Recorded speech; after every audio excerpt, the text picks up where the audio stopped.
单家乐，呀，拿来了吗？这里，我的提款卡、SIM 卡、个人识别码、用户名和密码。那我的酬劳怎么样？慢着，我先测试一下。里面有钱吗？嗯。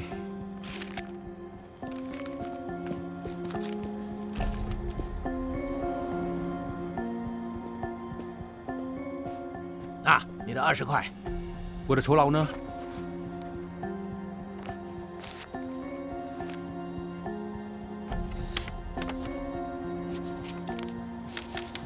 不是1500块吗？怎么只有1300块？你要还是不要？你说给1500块的。那你想怎么样？去报警了？哼！你要我的提款卡干什么？关你什么事？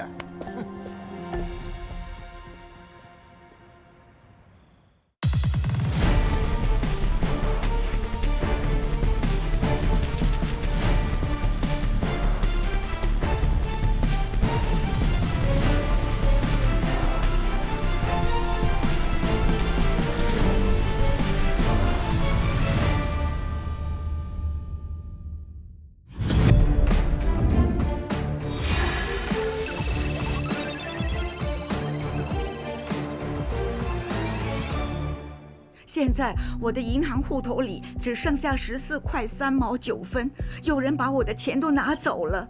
潘女士，到底发生了什么事？请从头开始说起。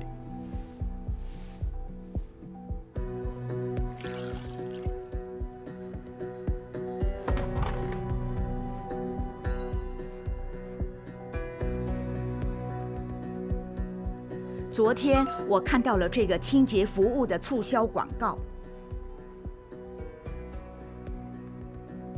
我点击广告之后，他们就发信息给我，然后他们就发了一个公司应用程序的链接过来。你就点击链接下载安装这个应用？我已经告诉过他很多次了，不要点击链接或下载任何应用，但他就是不听。潘女士，你女儿说的对，你不能从不明网站下载应用程序，只能从官方应用商店下载。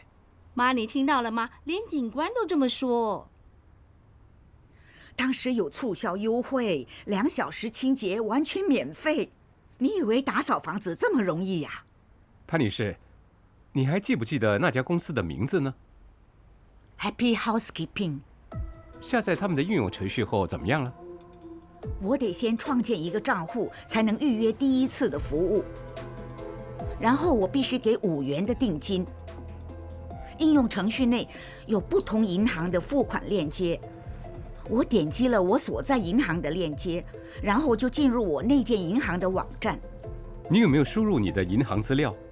输入了，但是我收到一条信息，上面写着卡无效。我试了几次，但是都不行。突然，我的手机就无法操作了。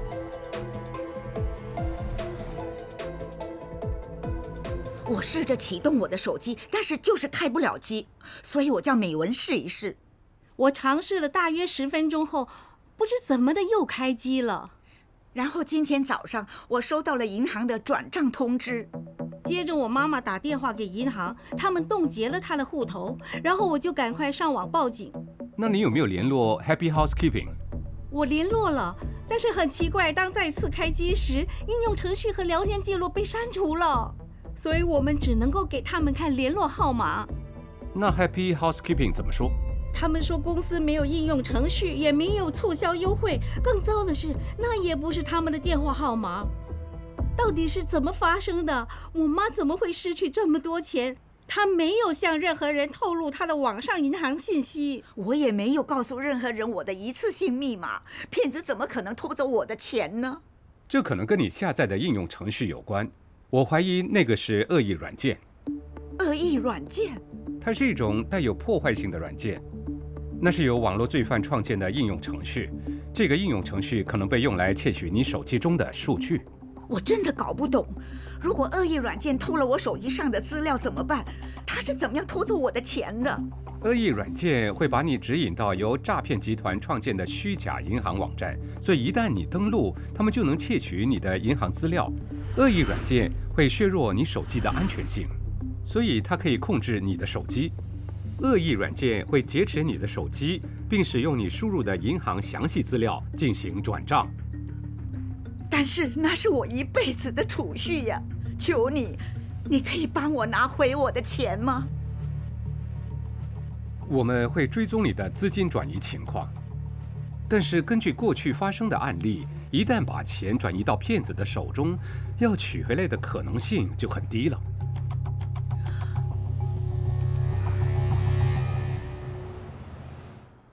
针对受害者的手机所做的初步取证检查，确定潘女士下载的恶意软件会自行毁灭，聊天内容也被删除了。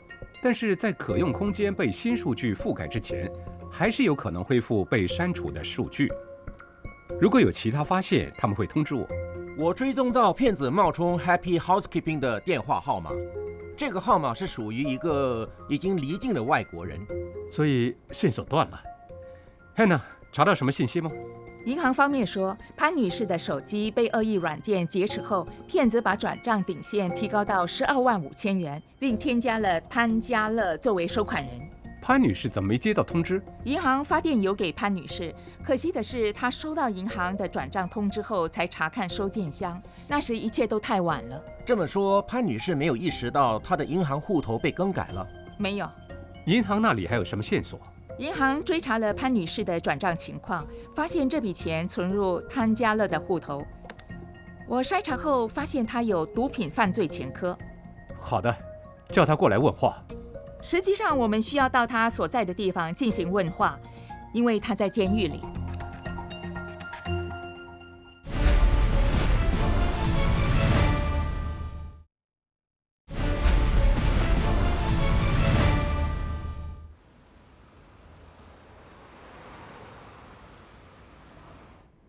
过去2个星期，你的银行户头出现过转账，但是那段时间你是在监狱里。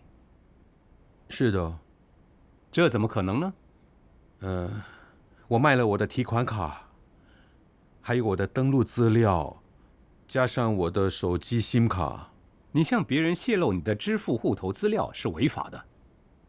当时我走投无路。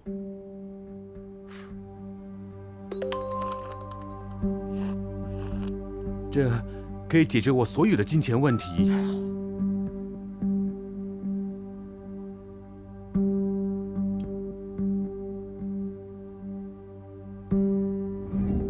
不用做什么就能得到1500块，这没什么大不了的。我可以随时开另一个银行户头，对吗？你在哪里跟阿南见面？在雅龙某个地方，我不记得真正的地点在哪里，那是几个月前的事了。阿南的样貌怎么样？华族男子，大概50岁这样。他有没有一些什么特征，好像纹身或者是黑痣呢？他留了胡子。你有没有阿南的电话号码？有，在我的手机里，但是向新加坡监狱所预定系统提出申请拿回潘家乐的手机。好的。在受害者手机的最终取证报告中没有发现疑点。Rudy， 有新进展吗？我筛查了阿南的电话号码，找不到线索。你呢 ，Hannah， 有线索吗？我跟 Ocean Bank 再次查问潘家乐的银行户头，这个户头被提款了好几次，所以我核对了2次的提款时间、提款日期和地点。你查到什么？第一次是在10天前，在红帽桥湾的自动提款机提款；第2次是在2天前，在樟宜村的提款机提款。那2次都被银行的闭路电视拍到这个嫌犯。他会不会是阿南呢？不可能。潘家乐形容他是华族男子，大概50多岁，留着胡子。明白。查了2台在提款机附近的警方电眼，在红帽桥的监控录像中发现嫌犯开的车。我查了车牌号码，这辆车属于 Henry 车威汉，他没有前科。所以我们的嫌犯跟 Henry 车是共谋。Rudy， 你去监视 Henry 车，看能找出他的同谋吗？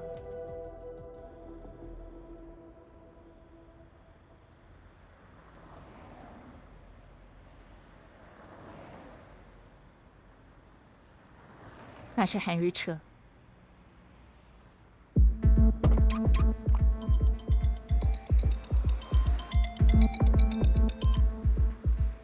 Hello， 要我接你吗？好的，我现在过来。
哎，等等，谢谢。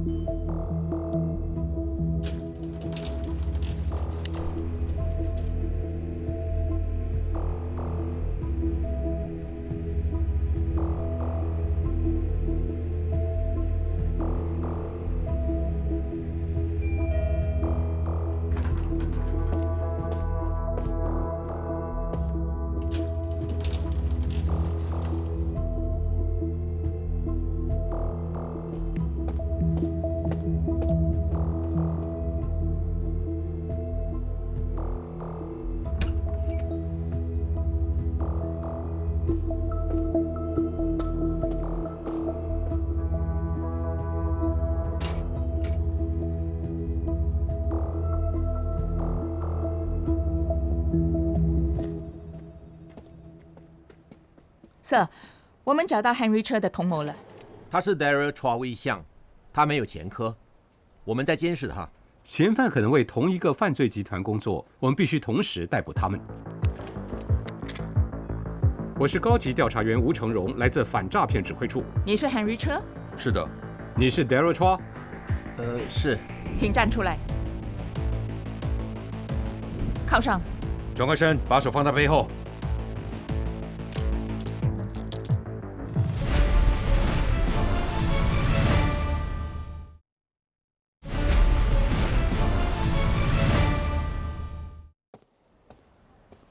Sir， 那2个嫌犯招供了吗？招供了，他们都承认充当阿南的钱罗。他们在阿南的指示下，从汤加勒的银行户头提款。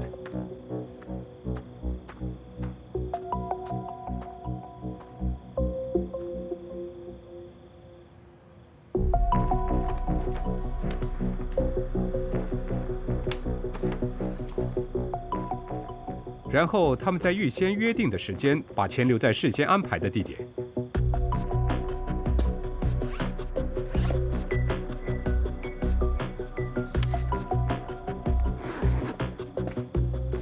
留下钱的地点没有警方电眼，嫌犯也没办法描述阿南的样子，他们从来没见过他。那么那2个嫌犯给我们的电话号码呢？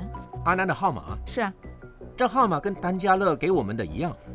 这意味着线索断了。所以教育公众不要向任何人透露自己的支付户头是非常重要的。同时也不要使用他们的支付户头接收款项或转账，除非他们能确定对方是谁。从好的方面来看，我们的调查逮捕了其中2个涉案的钱罗。下来追踪钱的去向，希望揪出更多为犯罪集团卖命的嫌犯。在刚才的斑眼案件中，罪犯出售了他的支付户头的资料，例如银行户头的用户名和密码，然后让他人用这些信息来转移恶意软件诈骗中的款项。这个恶意软件让诈骗集团盗取了受害者的个人数据，并进入他的银行户头，最终导致受害者损失了9万9千元。反诈骗指挥处的警员迅速查明并逮捕了出售支付户头的罪犯。在这类案件中，按照诈骗集团的指示，接收或转移资金的暹罗也会受到法律的制裁。警方严厉看待这类犯罪行为，并将依法对诈骗嫌犯迅速采取行动。为了避免成为这些罪案的帮凶，公众应该拒绝让他人使用自己的支付户头，例如银行户头，因为如果你涉及这类罪案，你将会被追究责任。这些案子，受害者下载了一个恶意应用程序，并在假网站上输入了他的银行资料，结果失去了他的血汗钱。如果交易好的不像真的，那就可能是骗局。为了保护你的钱财和个人资料，不要在官方应用商店之外下载应用，也不要通过第三方链接输入任何银行资料。这些网站有可能会模仿合法机构，诱骗你提供个人的敏感信息。一旦银行提醒你有关你未进行的交易，请立刻联系银行冻结你的户头，并向当局通报。请记住，不要惊慌。有疑问，联系值得信赖的亲人朋友，寻求帮助或建议。对于安卓手机用户，网安局和谷歌在 Google Play Protect 下推出了一个新的安全功能。这功能可以阻断潜在的恶意和高风险应用程序，它们不是从 Google Play 安装，而是从 Web Browsers、Messaging Apps 或 File Managers 安装的。对于三星 Galaxy 用户，可以启用 Auto Blocker， 防止安装有风险的侧载应用程序，并接收警报，屏蔽受恶意软件感染的应用。网络犯罪分子正在使用更先进的技术，如人工智能生成的视频或深度伪造技术，窃取我们的钱财和数据。我们当中许多人可能没有信心能够识别和防范这些深度伪造。网安局有一个3A 的方法，你可以用来检测它们，避免上当。第一个 A， 评估信息，信息来源可靠吗？内容符合逻辑吗？它会促使你做出很不寻常的事吗？第二个 A， 分析并注意以下情况。面部特征显得模糊，眼睛反射出来的光线不一致，背景失焦或背景出现扭曲。